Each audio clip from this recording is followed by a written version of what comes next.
काही ठळक घडामोडी.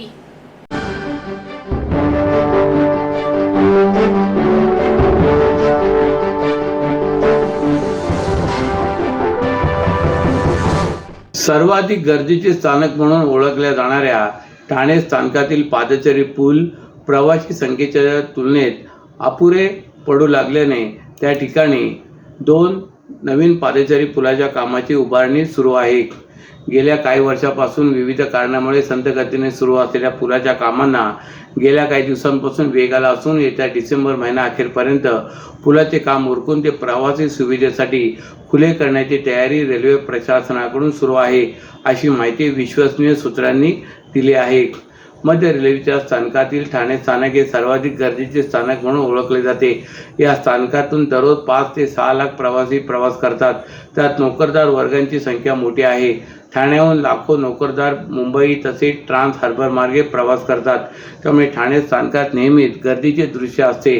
ठाणे स्थानकात प्रवासी सेवेसाठी एकूण 5 पादचारी पूल आहेत. त्यातील स्थानकाच्या मधोमध असलेला पूल अरुंद आहे, तर उर्वरित 4 पूल अरुंद आहेत. त्यातील मुंबई आणि कल्याण दिशेकडील पूल 60 वर्षापूर्वीचे जुने होते. हे पूल धोकादायक झाल्याने ते पाडून त्या जागी नवीन पादचारी पुलाची उभारणी करण्यात येत आहे. यामुळे सध्या स्थितीत 3 पूल अस्तित्वात असून त्यावर प्रवाशांचा भार वाढला आहे. कोरोना काळ आणि त्यानंतर निधी उपलब्ध होत नसल्याने या पुलाची कामे संथ गतीने सुरू होती. त्यामुळे प्रवाशांमधून रेल्वेच्या कारभारावर टीका होऊ लागतात रेल्वे प्रशासनाने पुलाच्या कामाचा वेग वाढविला आहे. या पूल बांधणीसाठी ठाणे महापालिकेकडून 12 कोटीचा निधी प्राप्त झाला असून यामुळे गेल्या काही महिन्यापासून पुलाची कामे वेगाने सुरू आहेत. येत्या डिसेंबर महिना अखेरपर्यंत पुलाचे काम उरकून ते प्रवासी सुविधेसाठी खुले करण्याची तयारी रेल्वे प्रशासनाकडून सुरू आहे, अशी माहिती विश्वसनीय सूत्रांनी दिली.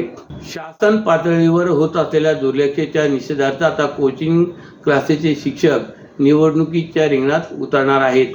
कोचिंग क्लासेस संचालक संघटनेच्या वार्षिक सर्वसाधारण सभेत केलेल्या ठरावानुसार आगामी कोकण पदवीधर मतदारसंघ निवडणुकीत संघटनेचा उमेदवार रिंगणात उतरवण्यात येणार आहे, अशी माहिती आज ठाण्यात आयोजित पत्रकार परिषदेत देण्यात आली.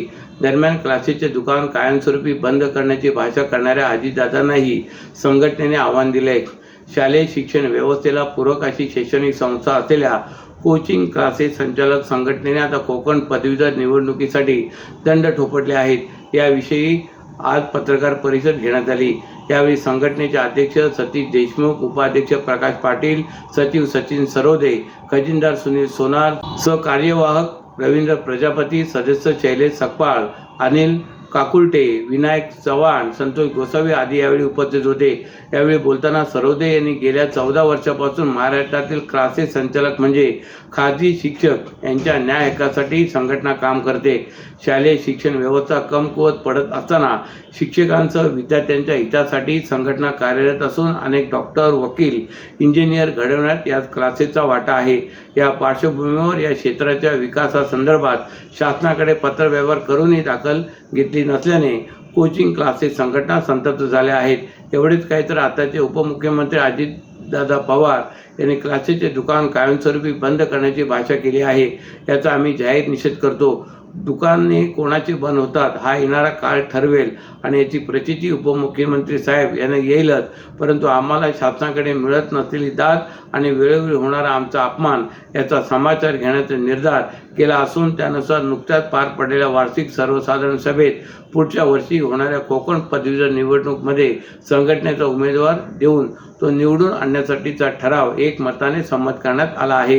यासाठी आतापर्यंत 5,000 पदवीधर मतदारांची नोंदणी पूर्ण केली असून येत्या काळात 40,000 नोंदणी करण्याचा मानस संघटनेने व्यक्त केला आहे. देशाच्या अमृत महोत्सवानिमित्त देशभर सुरू असलेल्या माझी माती माझा देश या उपक्रमाअंतर्गत ठाणे जिल्ह्यातील नगर परिषदांमधून गोळा केलेल्या मातीचे एका अमृत कलशामध्ये एकत्रीकरणाचा कार्यक्रम काल जिल्हाधिकारी कार्यालयात मोठ्या उत्साहात व वीरश्रीयोक्तक वातावरणात पार पडला. ठाण्यातील मातीचा सुगंध राजधानी दिल्लीतील अमृत वाटिकेत भरणार आहे. या ऐतिहासिक घटनेचे आपण भाग आहोत ही अभिमानास्पद गोष्ट असल्याचे प्रतिपादन यावेळी जिल्हाधिकारी आशुष शिंगारे यांनी केले. जिल्हाधिकारी अशोक शिंगारे यांच्या हस्ते जिल्ह्यातील नगर परिषदांमधून असलेली माती एका अमृत कलशामध्ये एकत्रित करण्यात आली। या कलशातील मातीचे जिल्हाधिकाऱ्यांनी पूजन केले।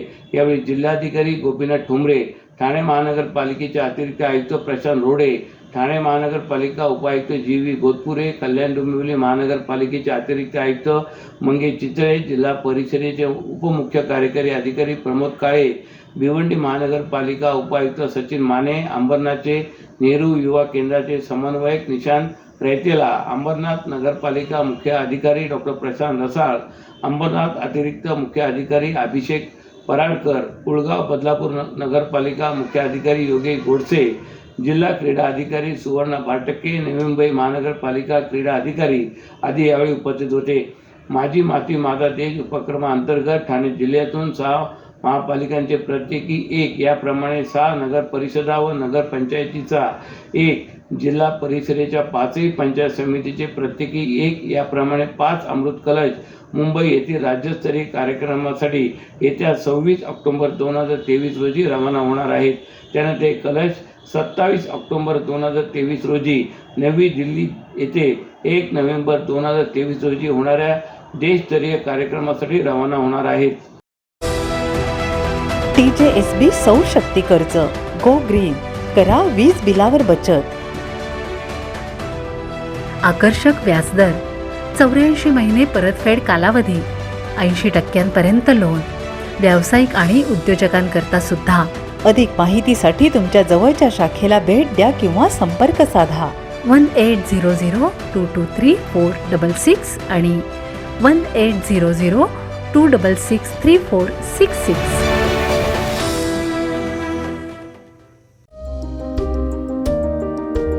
আমার নাম সুলতানা খাতুন। আমার বাচ্চার বয়স 2.5 বছর। আমার বাচ্চা ইনজেকশন টাইমে নিত। আমার বাচ্চার শরীর অসুস্থ হওয়ার কারণে আমার বাচ্চা কিছু ইনজেকশন নিতে পারেনি। আমি খুব ভয় পেয়ে গেছিলাম এটা নিয়ে, আমি কি করব, অনেক কিছু হয়ে গেছে। তারপর আমি দেখলাম আমি কি করে কি করতে পারবো। আশাদি আমার বাড়িতে আসলো, আশাদি আমাকে জানালো মিশন ইন্দ্রধনুষ একটি ক্যাম্প বসছে বাচ্চাদের জন্য, যেখানে আমি নিয়ে গেলাম। নিয়ে যেতে আমার বাচ্চার যে কটা টিকা বাকি ছিল সেগুলো সব দেওয়া হলো। তাতে বাচ্চা আমার অনেক ভালো হলো, আমার বাচ্চা সুস্থও আছে। আমি ধন্যবাদ করতে চাই আশাদিকে এবং মিশন ইন্দ্রধনুষকে। सर्व नागरिकांना आवाहन करण्यात येत आहे की सध्या डासांमार्फत पसरणाऱ्या डेंग्यू या आजाराचा प्रसार रोखण्यासाठी प्रत्येकाने पुढील प्रमाणे कार्यवाही करावी।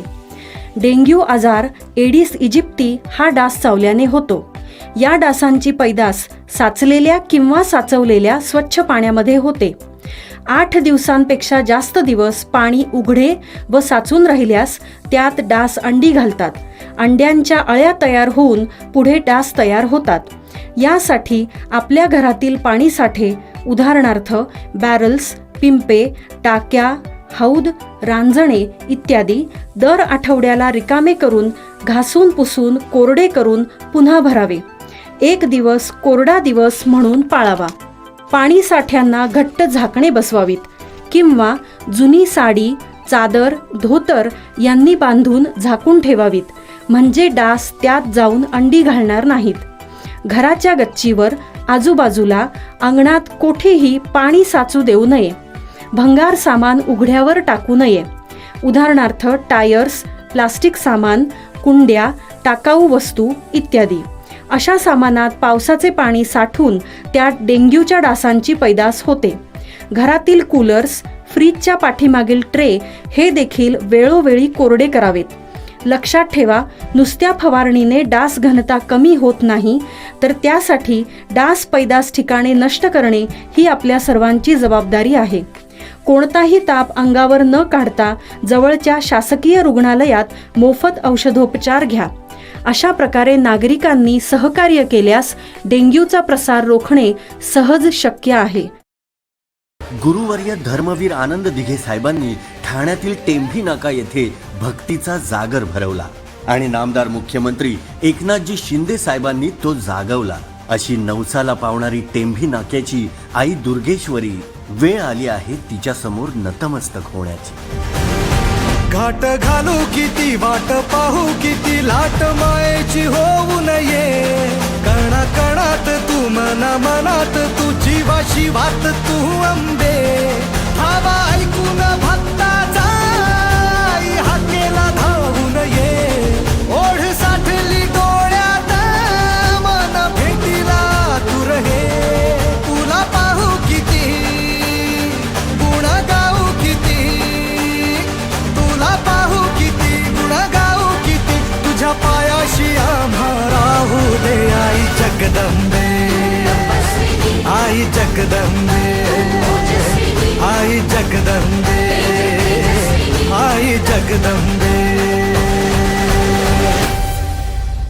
आपसात भांडणे लावून संजय राऊत यांना मुख्यमंत्री व्हायचे होते, पण त्यांचा प्रयत्न अयशस्वी झाला आहे, असा गौप्यस्फोट शिवसेना राज्य प्रवक्ते नरेश म्हस्के यांनी ठाण्यात पत्रकारांशी बोलताना केला. उद्धव ठाकरे यांना बाळासाहेबांच्या विचारापासून आणि हिंदुत्वापासून दूर ठेवण्याचे काम राऊत यांनी केले, असा दावाही त्यांनी केला आहे. भाजप प्रदेश अध्यक्ष चंद्रशेखर बावनकुळे यांचा पूर्वनियोजित दौरा होता. मुख्यमंत्री एकनाथ शिंदे यांनी खासदारांची बैठक घेऊन 22 जागांचा आढावा घेतला. त्या दौऱ्याची काही संबंध नाही. पंतप्रधान नरेंद्र मोदी यांच्या नेतृत्वाखाली सर्व निवडणुका जिंकणे हा सर्वांचा उद्देश असल्याचेही त्यांनी स्पष्ट केले. 48 लोकसभा जागा महायुती एकत्रितपणे लढणार आणि जिंकणार असा दावाही त्यांनी केला आहे. राज्यातील विधानसभेच्या 288 जागा पंतप्रधान नरेंद्र मोदी, मुख्यमंत्री एकनाथ शिंदे आणि उपमुख्यमंत्री देवेंद्र फडणवीस व अजित पवार यांच्या नेतृत्वाखाली जिंकायच्या आहेत, असे बावनकुळे यांनी म्हटलंय. यामुळे प्रत्येक पक्षाचा नेता राज्यभर फिरून काम करत आहे. तिन्ही पक्षात कोणतीही नाराजी नाही. युतीमुळे काही फायदे तर काही तोटे आहेत, पण त्यावर वरिष्ठ तोडगा काढतात, असेही म्हस्के म्हणाले. उशिरा का होईना राजन विचारे यांच्यावर विश्वास ठेवला गेला, असा टोलाही त्यांनी लगावलाय. ठाणे शहर खड्डेमुक्त करण्यासाठी राज्य सरकारने दिलेल्या 605 कोटी रुपयांच्या निधीतून सुरू असलेली रस्त्याची सर्व कामे कोणत्याही परिस्थितीत 15 डिसेंबरपर्यंत पूर्ण झाली पाहिजेत. रस्त्याची जी कामे प्रलंबित राहतील त्याबद्दल जबाबदारी निश्चित केली जाईल, असे आदेश महापालिका आयुक्त अभिजित बांगर यांनी दिले आहेत. ठाणे महापालिका क्षेत्रात 605 कोटी रुपयांच्या निधीतून एकूण 282 रस्त्यांची कामे सुरू झाली आहेत. त्यात विविध ठिकाणी UTWT, सिमेंट काँक्रिटीकरण, मासिक पद्धतीने रस्त्याची कामे केली जात आहेत. नागरिकांना चांगल्या प्रकारचे व खड्डेमुक्त रस्ते उपलब्ध करून देण्यासाठी सुरू असलेली ही कामे 80 ते 90% पूर्ण झाली आहेत. पावसाळ्याच्या मोसमात जुलै महिन्यापासून ही कामे थांबवण्यात आली होती. आता ती कामे पुन्हा सुरू झालेली आहेत. त्यापैकी जी कामे पूर्ण आहेत ती महिन्याभरात आणि जी कामे नव्याने सुरू करायची आहेत ती 2 महिन्यात पूर्ण करण्याचे बंधन सर्व कार्यकारी अभियंता यांच्यावर टाकण्यात आले आहे. सर्व अपूर्ण व नवीन कामाची यादी करून त्याची कालमर्यादा आखून घ्यावी. त्यात प्रलंबित कामासाठी भूसंपादन करण्याचा विषय वगळता कोणताही अपवाद केला जाणार नाही. काही कामे शक्य नसेल तर त्याची संयुक्तिक कारण मासिक सादर करावी. तशा कामाबाबत स्वतंत्रपणे निर्णय घेतला जाईल, असे आयुक्त बांगर यांनी स्पष्ट केले आहे.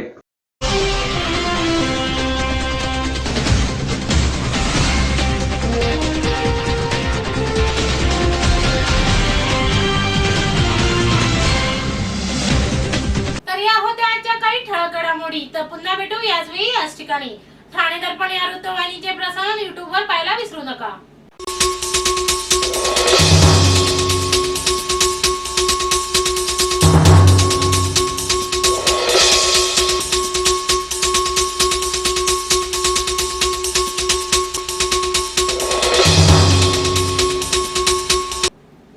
धन्यवाद.